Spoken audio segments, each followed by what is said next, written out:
Yeah, there you go. Thank you. Lovely. All righty. And it is lovely to actually meet you after I've heard about you. We kind of conversed a few times, so it's lovely to actually speak to you.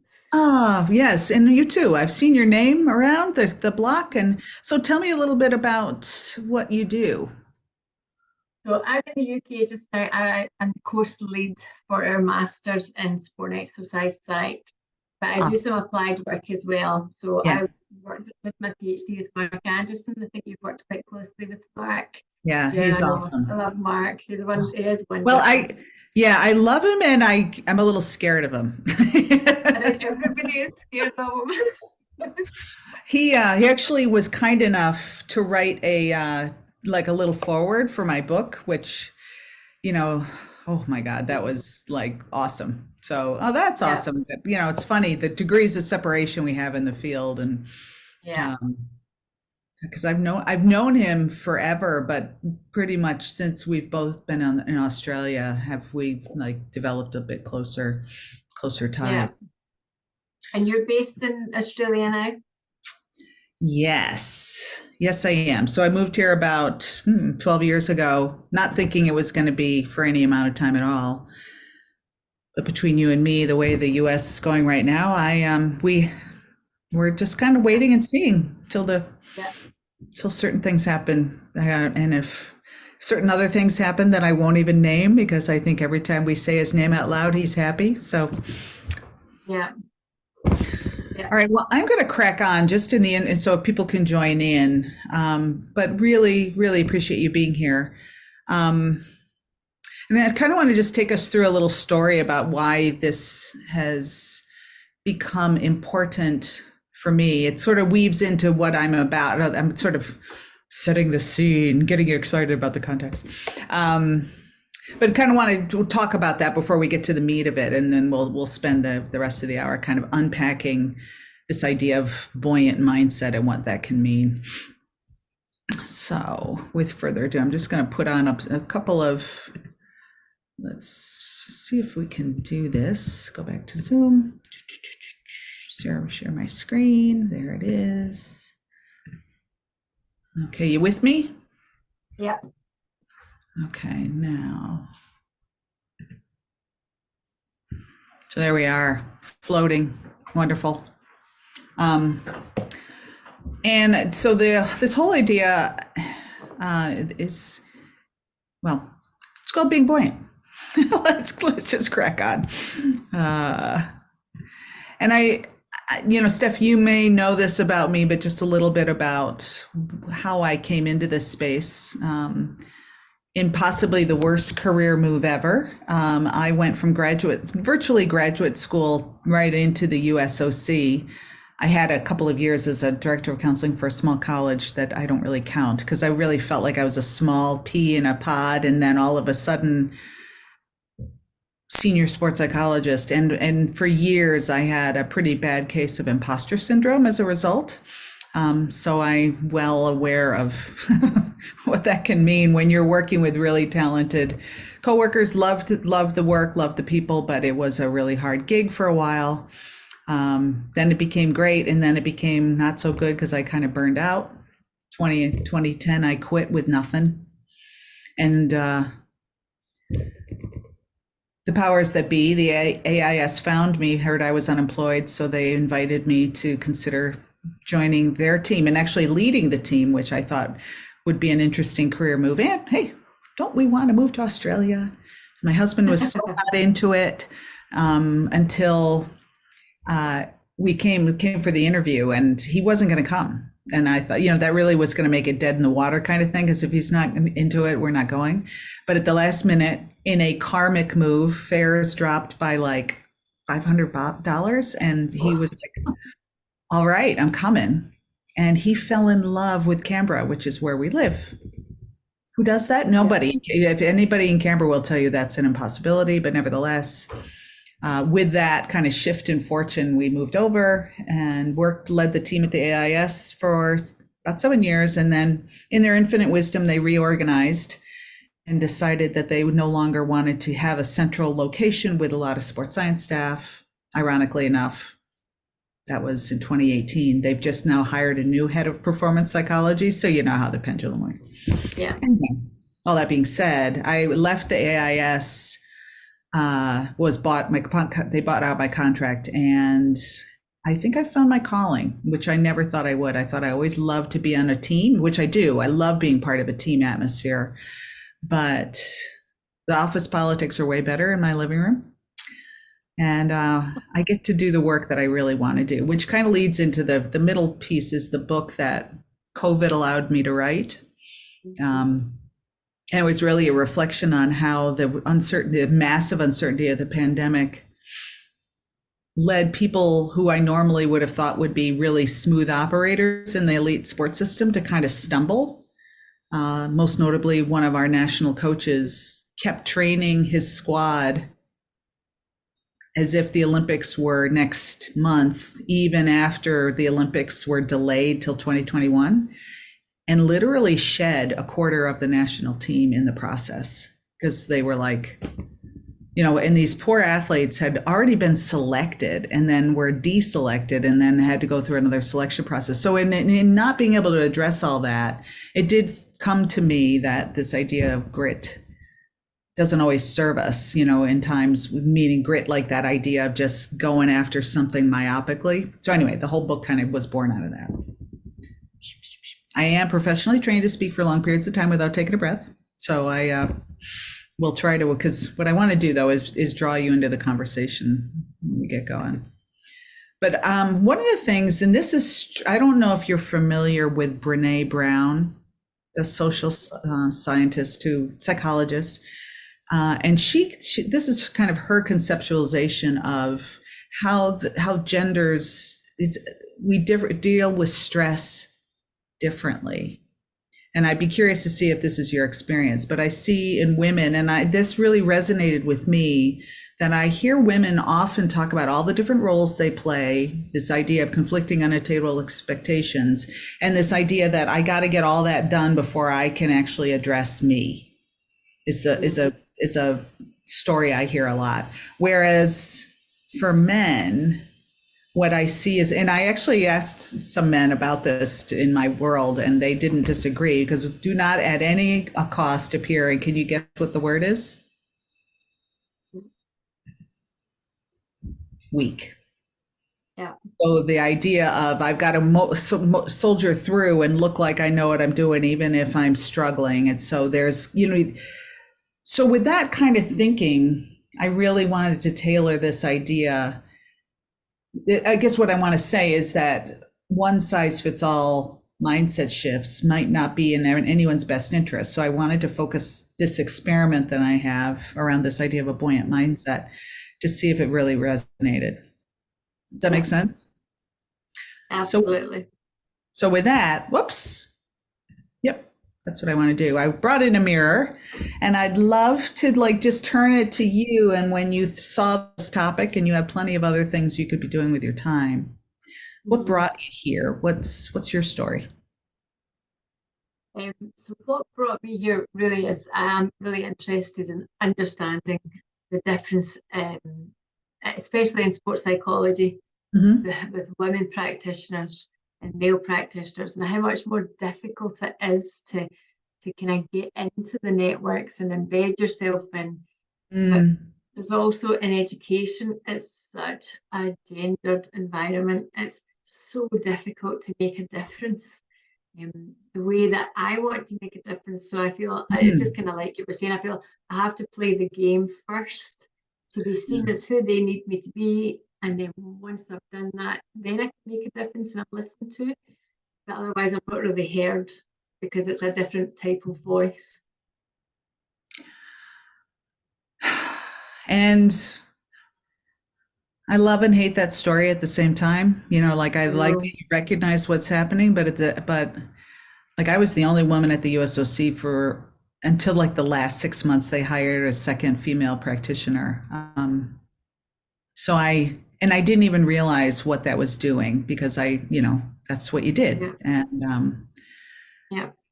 I would say, not that this is going to make you feel any better, but I aided and abetted a lot of what I would consider now to be practices that are antithetical to high performance, in the sense of having coaches who would say, and I'll say male coaches because there weren't any female coaches, male coaches Yeah. who would say things like, I break them, you fix them. Oh, And I did that yeah. because what Yeah. was the choice? And so I really hear you that I didn't even, well, first of all, I didn't even know there was a different way. It's really only been since I've left the AIS that I have come to kind of, and you know, you think about the explosion of neuroscience findings and how Mm, how humans actually operate in high stress environments. We didn't know any of that no, in the no, 1980s when I was training. So I no. hold myself not completely accountable to all that, but I think there is a different way. So I guess I want to hold out hope for you. And I agree, like sometimes it's about telling people what they want to hear, and then you come in and you Yeah. do the work that you know really makes the impact. So hold on to that idea. And it is frustrating because even in research, like my area of research is mental toughness, and I kind of basically am going in and saying, well, the stories they're telling me of mental toughness are really damaging. They're so, and the kind of reaction is, I can't even believe that Mark Anderson let you have research called mental toughness after his article. But God bless. well, I, we just published just very recently a paper, mental toughness, that really talks about the culture and really Mm, talks about that hypermasculinity in yeah. terms of the damage that mental toughness causes.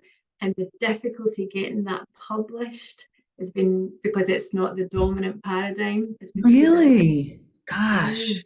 Because what my story about mental toughness is that I tell people I will only say the words mental toughness to tell you that I will never talk about mental toughness. And I understand that because it just got legs and it's got carried away with itself and it's become this damaging concept. Yeah, That's the yeah. you are preaching to the converted, honey. So let me just continue on.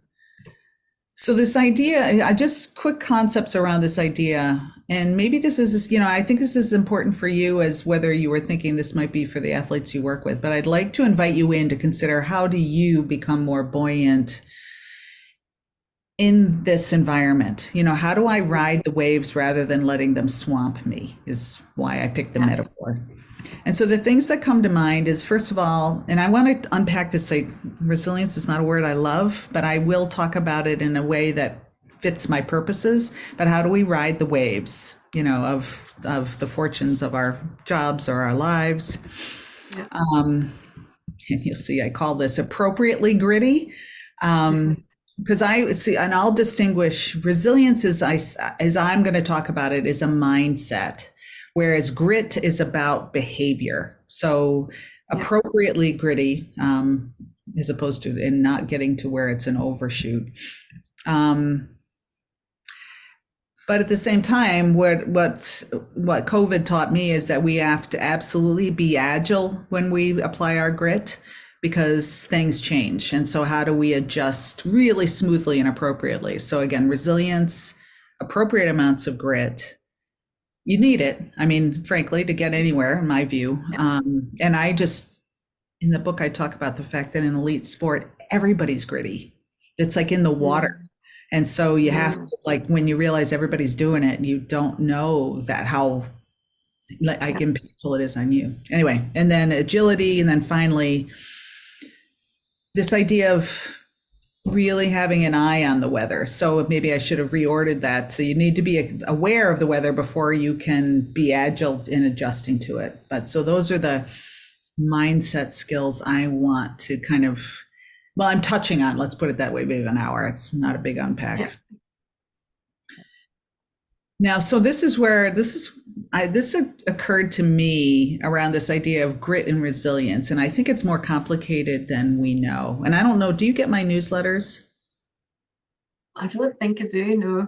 All right. Well, if I you're, would like to. Yeah. I'll put you on the list for sure. So first of all, like I said, I'm going to talk about grit as what you see on the outside, the effort and behavior that you make. Although you could argue that effort is actually an internal state of, sort of what kind of agency you're giving yourself. But the behavior that says, I'm working consistently toward this long-term goal. Whereas I'm going to conceptualize my resilience is about the mindset that allows you to be gritty. Now you can, you'll just play along with me in this space. So my thinking here is that when we don't have, and this, I think back to my daughter when she was first learning how to row, she didn't really know what effort was. She didn't understand, like she was getting passed in like time trials, just do. And so she didn't have any grit. She wasn't trying really hard.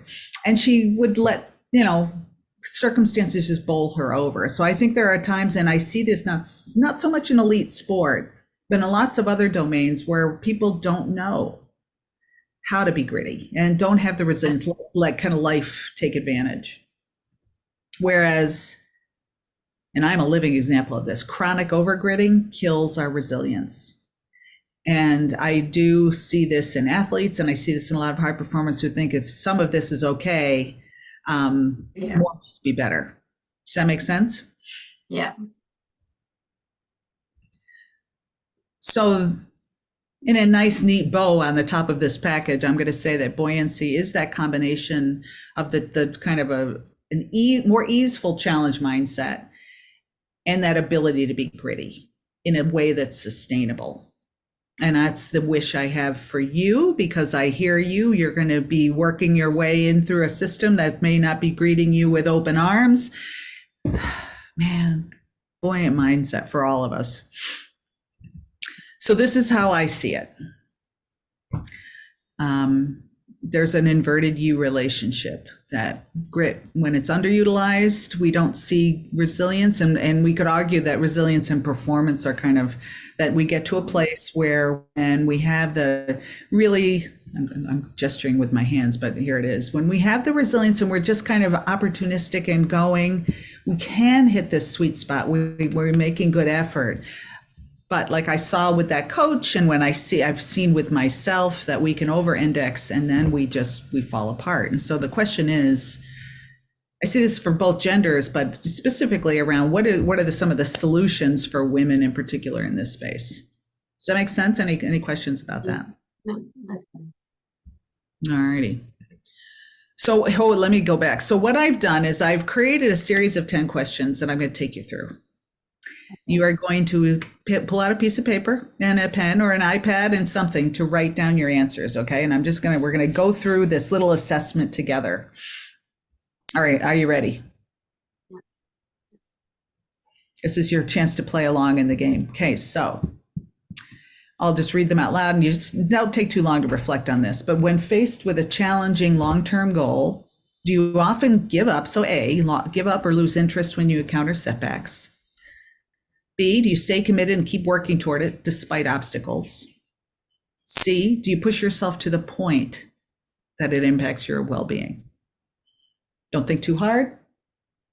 Pick a number. Bear with me. My dog just left the room. I'm just going to close the door. He can only stand so much of the grit and resilience talk. He's got to go. All right, number 2, how do you handle failures or setbacks in your life? A, I tend to view them as signs to abandon my goals.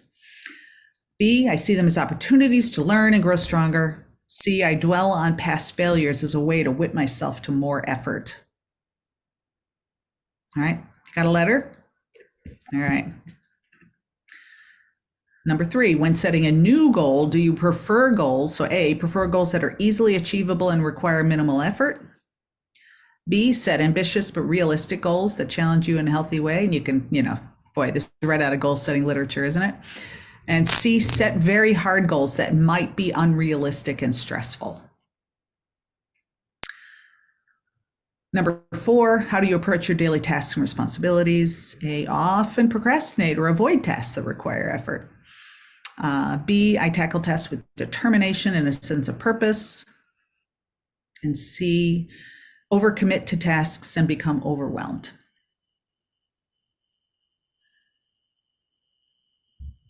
You're with me? Yeah. All right. Almost halfway. Here we go. Number 5. When you're passionate about a project or hobby, do you A, talk yourself out of it if it becomes too challenging or time consuming? B, do you invest time and effort to improve and excel in that area? Or C, do you sacrifice other important aspects of your life to pursue your passion? Well done, you. Okay. Number 6, rounding the final turn, sort of. How do you react when you're not immediately good at something new? A, get discouraged and give up if you're not a natural talent. B, embrace the learning process and keep practicing to improve. Or C, push yourself hard, determined to succeed no matter what. All right, we good to move on? Number 7, when you face a major life decision, do you A, often avoid making a decision and hope things will work out on their own? B, weigh the options, choose thoughtfully, and take action? Or C, obsessively ruminate over the decision and struggle to move forward? And let's just say this is a safe place, so be as honest as you can. I'm not a... Definitely an easy one. So. And 8, how do you handle stress and pressure in your life? A, tend to become overwhelmed and lose focus. B, stay composed and work through stressful situations effectively. Or C, take on too much and become overly stressed. All right, last 2 questions. Dun, dun, dun, dun. 9, when you encounter criticism or negative feedback, do you A, take it personally and feel demotivated? B, use it as constructive feedback to improve? Or C, react defensively and dismiss or deflect it? You can see a little thought bubble coming in there. Okay, and 10. And final, how would you describe your work-life balance? A, I prioritize good times now over longer-term career and personal goals. B, I strive to balance focus on myself, my passions, and my responsibilities. C, I sacrifice personal well-being and relationships for goals or career success.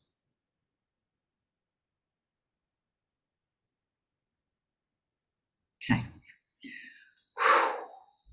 Now take a moment just to add up your answers. So how many A's, how many B's, how many C's?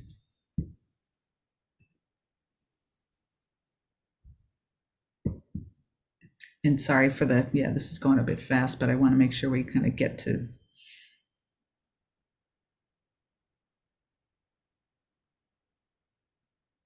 Okay, I have a draw.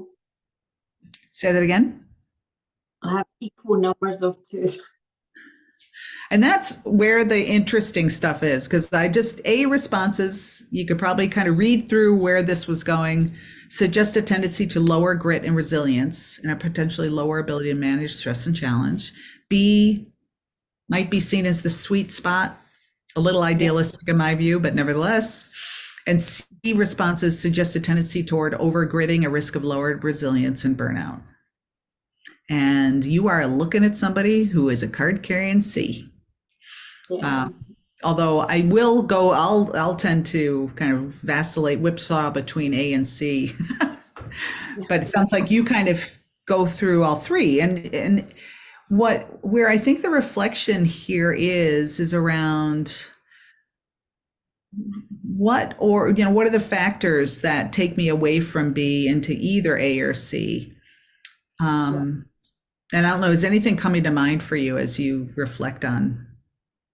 I think possibly what was question 7? Because 7 was a definite C. That was the one that I thought that's absolutely me.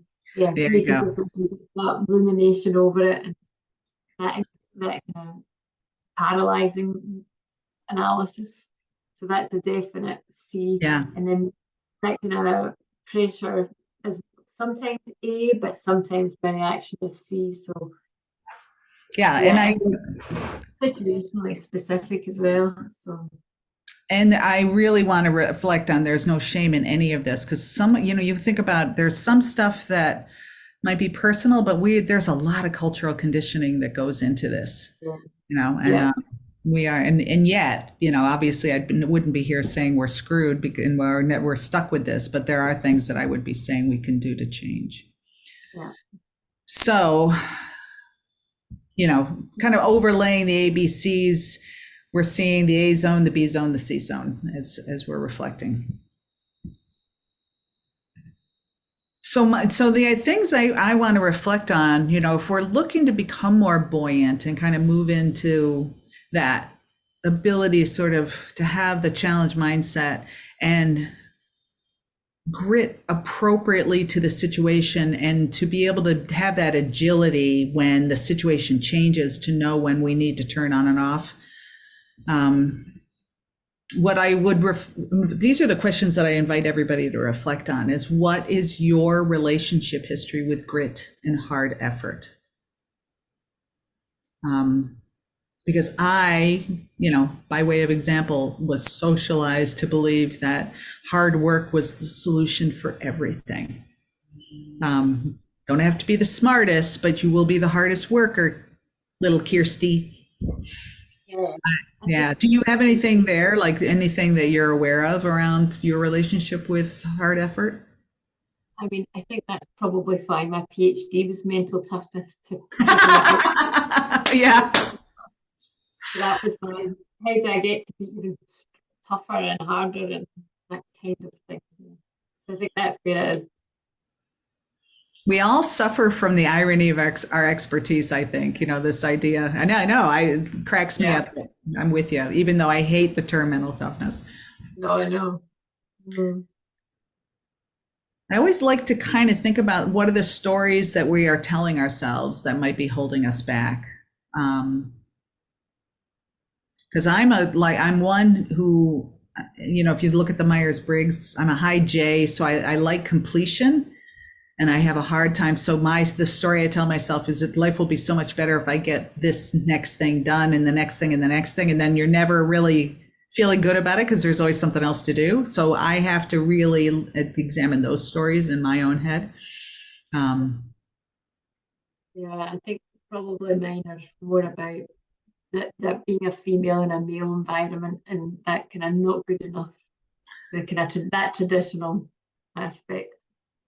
Yeah, I think I don't, like every other label, I'm not fond of the imposter syndrome label, but nevertheless, it can. Yeah, well, I lived it too, I was right where you are. So I think there's something to be said about wanting to get on top of that sooner than later and not assume it has to be, but that we as women, particularly working into male dominated professions, want to address that because it just, boy, it holds us back. I think it certainly held me back. And then my question is sort of around this idea of where it is, because generally when we're not performing optimally, it's something we're afraid of along the way. Like I'm literally afraid of taking my foot off the pedal and who I would be if I didn't do this grit thing. Yeah, that's identity. So the thing that I would say, so in kind of offering some ways, and I'm not to think about situations when we are under stressful situations. This idea, and I unpack this in my book, this 3-step process that, again, if you go back to the slide, and I could go back, but it's acute awareness. We do need to know and be really clear as quickly as possible what the situation is. So external to us and internal. And, there's an interesting stat that says 85% of us think we're self-aware and only 15% of us are. So I don't know where you're sitting or what kind of practices you have in this space to develop awareness, but does that resonate with you, that idea of, do you feel like you're pretty good at sizing up a situation pretty quickly? I think so, yeah. And I think that comes from that experience of working in those environments and having to size it up pretty quickly. And, I am also a meditation teacher, and I have found that practice to be, and if, I'm happy to talk off piste for as long as it takes on this, because I think having a practice rather than Yeah. letting life slap you in the face to develop awareness, which is one way to do it. But to have a practice where you're cultivating moment to moment awareness can also serve in that space to get more intelligent, like having the intelligence in that space. Yeah. Then this idea, and this comes out of the meditative traditions too, because I didn't really focus on this as a sports psychologist so much, although you could argue, are you familiar with acceptance commitment therapy? Yeah. Yeah. Aren't we all Like, now? yeah, Um, it's very popular over here just now. yeah. But I think in promoting this idea of acceptance of reality, and I love this. This came from a meditation teacher named Jay Michelson, and he's a whole blog that he's written on right now. It's like this, and just the idea to be able to lean into whatever's happening because we need to know. But how many times do we see athletes, in my view, in my case, like hating COVID and hating what was happening and wondering when's it going to go back to normal? And I hate that it's not. Like Yeah. I like to say that reality doesn't hate you. So like you're wasting your time hating it. And if you're going to have a fight between you and reality, who's going to win? So, Yeah. and if you had to sort of rate yourself in the terms of your ability to like radically accept reality, do you feel like you're pretty good in that space, able to read it and accept, or do you fight it a little bit? I think I fight it a little bit until I can move the arousal level a bit, so then it's easier to accept. So I think if there's that kind of awareness and there's any kind of emotional response with that, accepting it's harder. Whereas if I can lower it a bit, it's easier. Why do you think it's hard to accept? Possibly because I don't know. Why is it hard to accept? I guess sometimes there's the idea that you don't want it to be like that. So, and it's trying to accept that it's the same as your story, the reality. I guess it's actually I don't want that. So, Well, so so what I find going on for particularly high achievers who are used to trying to move the world to their will, that the idea of acceptance sounds unutterably soft or like yeah, bending over and taking it. yeah, But yet, what I want to, because what I guess this is going back to that idea, what are the stories that maybe I don't even, and I'm not even aware that I'm saying, but in that knee jerk resistance, like that somehow if I'm going to be strong, I'm not going to accept, it's really irrational yeah, because whether you accept or don't accept, reality is there. Whether you're in the fourth quarter of a game and you're 22 points down, acceptance or resistance doesn't change the score. But what I would invite is that when we can relax into acceptance quicker, we make much better decisions as a result. Like the coach who walks out to a team in that fourth quarter and is able to be sort of that stabilizing influence to, as people are jittery, waiting for the coach to like, blame or, yell about how unacceptable this is, because that doesn't get us anywhere. We're here. And the coach who can walk out and kind of settle, or the athlete who has the wherewithal to settle in that moment. So, you think about resilience, the mindset to just go, whoo, what's next? What do we need? Well, we're going to have to pick up our game and we might have to do X, Y, Z. And, we got to raise our defense up. And so the idea and so acceptance, that radical acceptance is really important to be able to come to decisions and actions that actually are more likely to help. They might not change the situation at all. And sometimes when we're in a big storm, like the last 6 months of the AIS, it was change management of the worst kind. The biggest action that a lot of us had to take was just to be easy with what was happening. We weren't going to influence the outcome, but how can we make the process of getting through the best it could be? You know what I mean? Does that make sense? That kind of progression? it's difficult though, isn't it, to accept that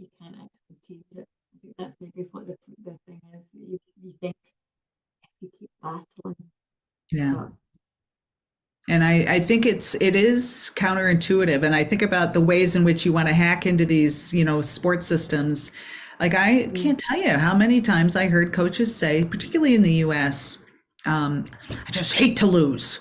Hate, losing is unacceptable. And boy, that's a lie.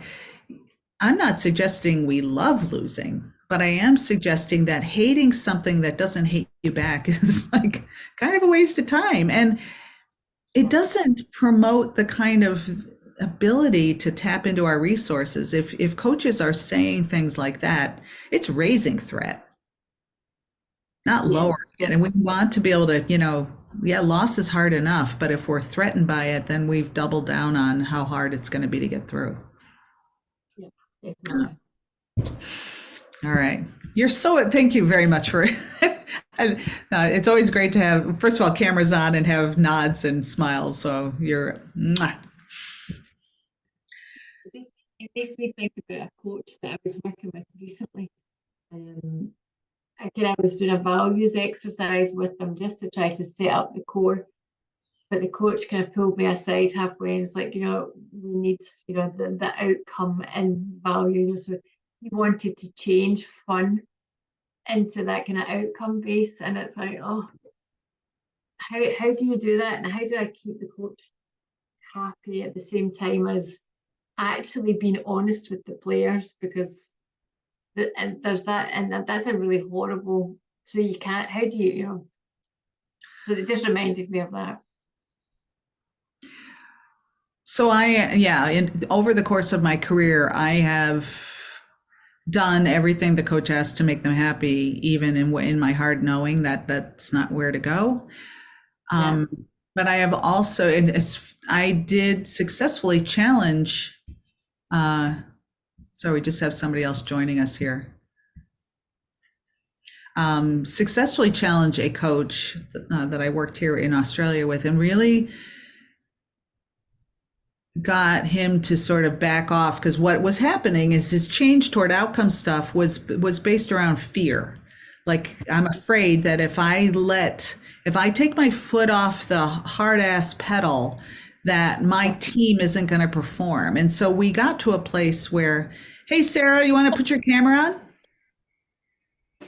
on? It might not be pleasant. Oh, I'm sure it'll be wonderful.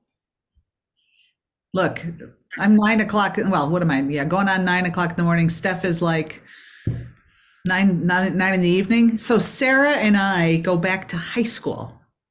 If you are the same Sarah Penrod. Yes, we do. Okay. Actually, junior high. Yes. Yeah, that's true. 7th grade. I think you sat behind me. Can you see me? Yes, I can. Yep. You were ahead of me in homeroom because we had to sit by alphabetical. So sorry, Sarah, we were kind of rounding the final turn, but I'm happy to like catch you up or even send you the recording so you see what you missed. Okay. I had a hard time figuring out how to get in. Oh, I'm sorry. That sucks. Well, glad you're here. So you can decide if you want to stay or if you just want to wait for the recording, but it's really great to have you in person. So I'm glad you came along. So we've been talking about this idea of this buoyant mindset that we want to have, and I guess I want to address some of the things that might be happening and I'd be curious for you guys when you think about what attracted you to come to a workshop on a more buoyant mindset that kind of gets us through. Here's some ideas that I've heard about the price we pay when we don't address this. And I'd just be curious if these sound like things that you've run into. So like I hear women really struggling with, the fears that hold them back. This would be me, because I actually have my 2023 word of the year. It was enough, and I drew a nice little sign because I clearly don't know when to stop. So that would be me, and so obviously I am working on this as right alongside everybody else. Do we get overwhelmed? And I think you heard that, Steph, in some of the questions, the C questions, when we just really, and I just want to be clear here that sometimes it can be that the stress is overwhelming, but sometimes it can be about the stories we tell ourselves about the stress that lead to the overwhelm. And so I think there are things that we can be doing to really get clear and suss out how much of this is actually the environment and how much of this is some story that I'm telling myself that makes it worse. Are we burned out? And I am running into plenty of people, and I think I have gone through periods of burnout. Like I left the USOC with no job because I was just so tired of missing my kid's birthday, tired of travel, the whole 9 yards. Maybe this is more on the end of sort of the A side, where we don't have the resilience and grit to even just figure out how to move on a project that we need to do. Stuff, and I'm going to pick on you because you were here for the journey, but I think some of the things that you were saying, that I heard you say, like sometimes we actually hijack ourselves by the thoughts we put, that pop into our head that make situations harder. And then how do we manage our emotional state, whether we are friendly with all the emotional experiences as we have them, or are we pretending they don't exist? I'm just trying to think, like, this is more, I hear this more from men, that I will pretend like I am not afraid and till I fall down in a heap. But I see women being more open to acknowledge this, but nevertheless, it's really figuring how to have a gentler, more friendly relationship with our emotions as they come up. That would be the goal. So those are the prices that I see the clients and the teams I work with paying. Is there anything else that occurs to either of you around when we have chronic high stress, the things that happen to us? And maybe I've missed.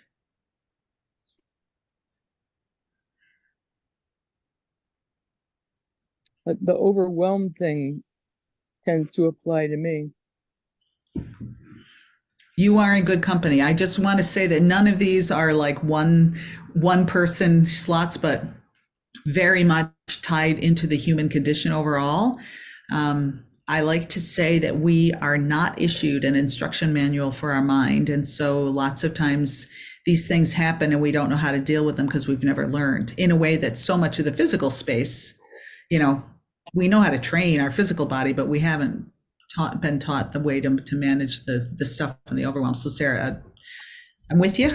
And I just want to make sure that with these, we normalize these experiences, the effect that we're not the only one.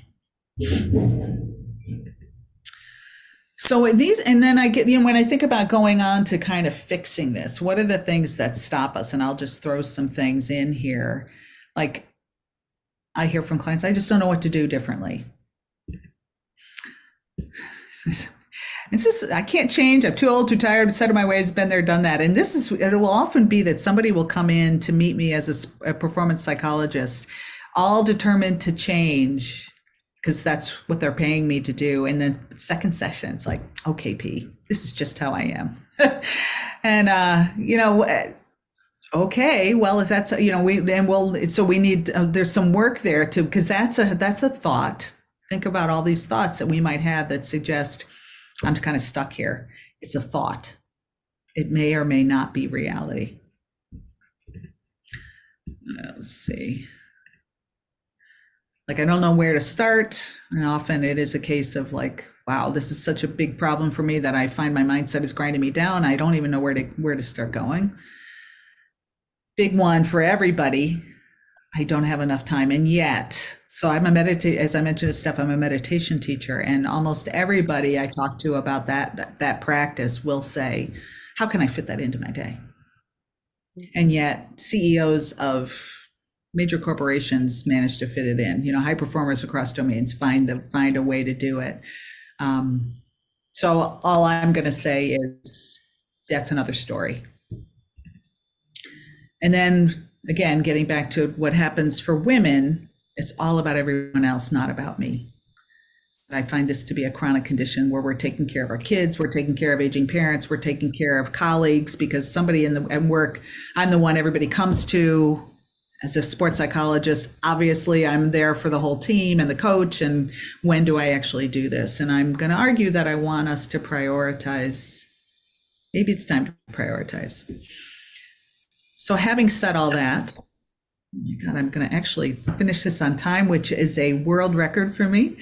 I guess in reflecting on the things that might keep each of you from sort of working on your own mindset and stuff, I kind of hear from you, again, picking on you because you've been in here, that you kind of, it's almost like you're using the environment to develop your mindset. You know what I mean? Like I'm paying attention to how I go in, and I'm looking for smooth ways to do it. But I guess maybe let me stop and just say, you should think about something around this idea of buoyant mindset. What are the things that you do on a daily basis or on a regular basis to try to help that idea of a more buoyant mindset? Or either of you, if there are any practices that you do. I've tried making lists on where to start, and then listing the little, like, sectioning it off so that I can cross off a section and feel like I've accomplished something. But it doesn't always work. I'm trying to get ready to move right now. Mm-hmm. And the idea of packing my entire house, I haven't moved in 10 years. And I'm completely overwhelmed. So yeah. I keep making lists, but I don't seem to follow them. And, I'm sorry, because again, I think listening to this might be useful because it's going to be, we go to managing our environment, right? Like, how do I manage all the stuff? And I think that writing thing, and I'm just as guilty as you are, here's my to-do list, right? But it's often not the list that's the problem. It's not the task that's the problem, but there are going to be stories that I'm telling myself that is making this harder than it is. And not to say it's not hard, because after 10 years, I know what it was like. Now we're moving every 2 years, so I'm really light and easy. But I remember moving to Australia, and like it was momentous.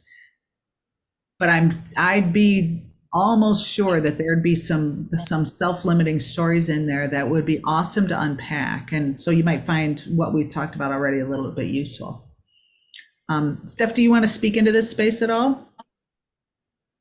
I was just going to say that I think the kind of female role is that we do that everyone else comes first.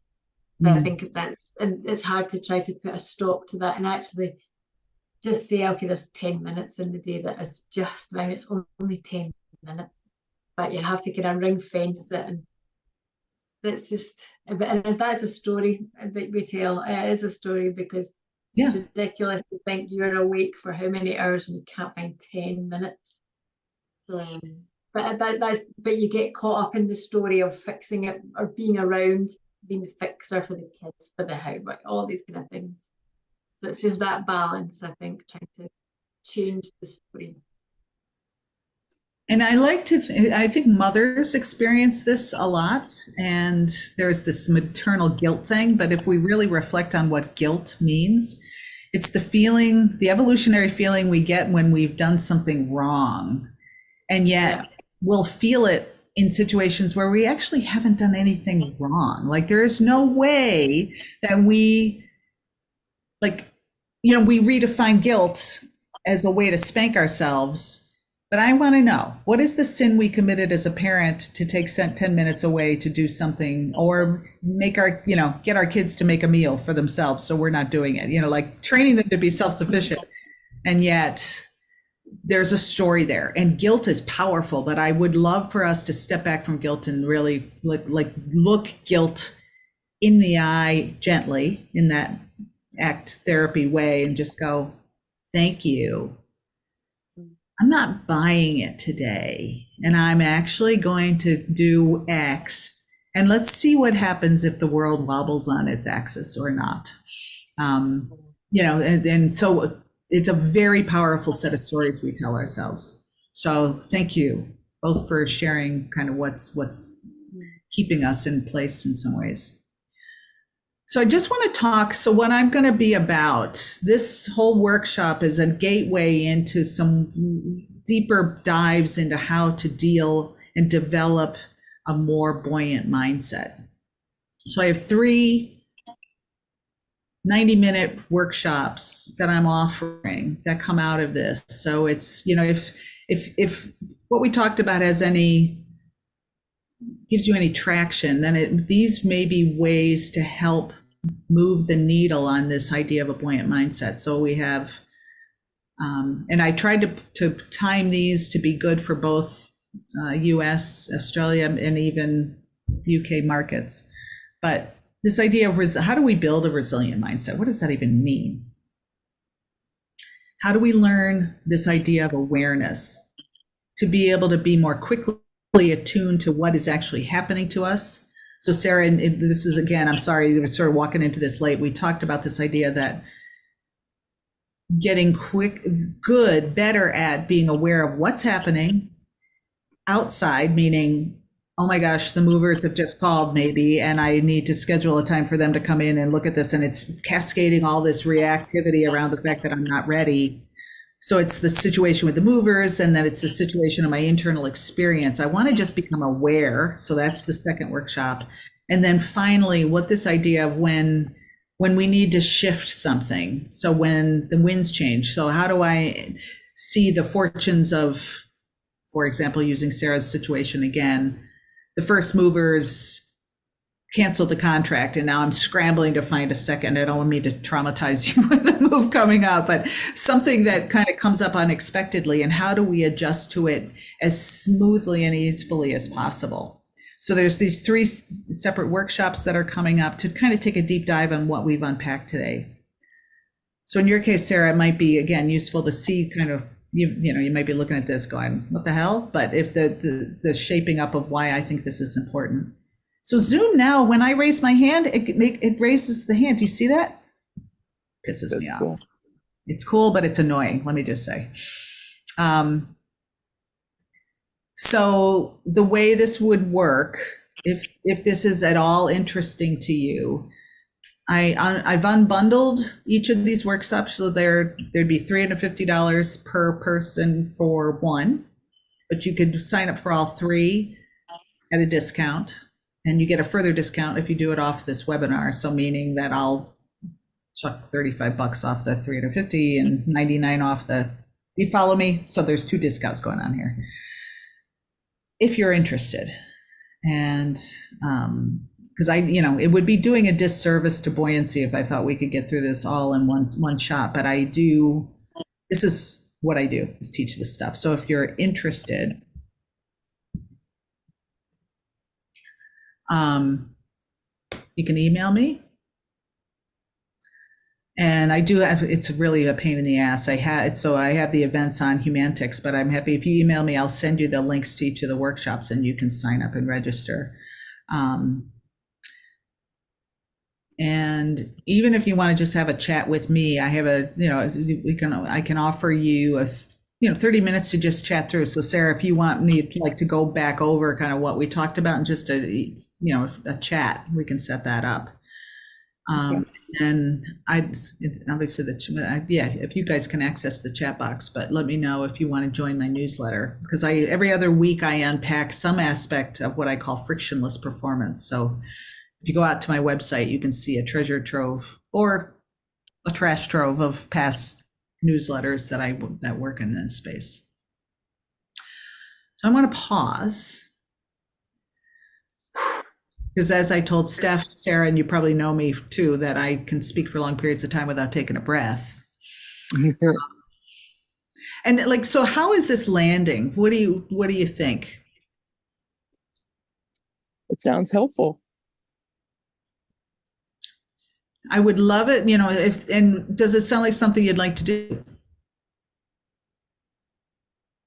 And I know I'm kind of putting everybody on the spot, but this is where we either commit to doing something different or we stay the same. And again, I will stay friends with both of you no matter what you decide to do. But Is it something, if there's any questions about any of this, about how this might actually work, this is our time.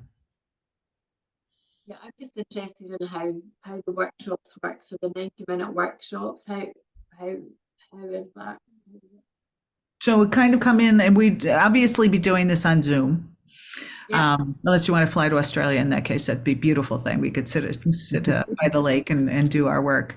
And just it would be more interactive in the sense, and what I would do is take us through this idea of what does awareness look like. I would actually teach some practices to help cultivate awareness, and would be sending you home with action plans for each one of these kind of skill sets. So how do I cultivate awareness? And again, some of the things we talked about that hold us back is, I'm going to be asking you to find the time. And we can even talk to some practices that I use James Clear's stuff, Atomic Habits, as a way to consider different ways to build habits and what holds us back. So that would be part of this discussion, because I think, 90 minutes ain't going to do nothing if you don't take something away and do something with it. Does that make sense? Yeah, absolutely. And it's just in my experience, these three areas of awareness, agility, the non-reactivity of the mind, which gets into the judgment stuff, and what does a resilient mindset actually look like, can all be the kinds of things that can help us through a move, through dealing with a recalcitrant sports system who doesn't get the fact that we actually know what needs to happen and they're not ready for it. Yeah. I'm interested. I just need to think about time.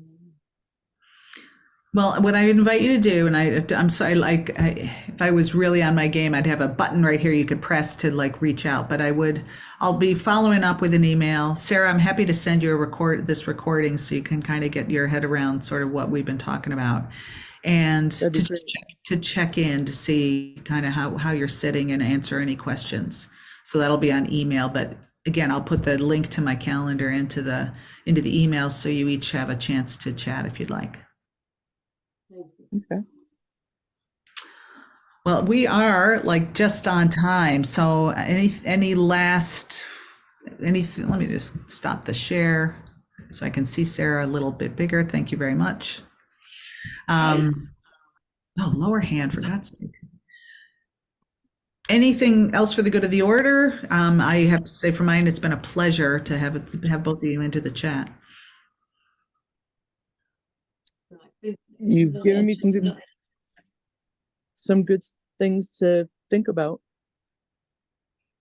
Well, I'd invite you along it'd be awesome to have you aboard, Sarah, because it would be, fun to see again. And Steph, thanks for really, especially around just being so open around some of the challenges that you're facing. And my heart's with you. Been there. So the other thing, just for your sake, I have run a community of support for sports psychologists. I don't know if you were aware that I was. Yeah. I'm not sure if I'll resuscitate it, but I can also put you on the list for that if that's of potential interest, but we can talk about that another time. All right, ladies, it's been a pleasure. I'll be in touch. But in the meantime, do reach out if you have any questions. Okay. Thank you so much. Take care. Thank you. Yeah. Bye. Bye.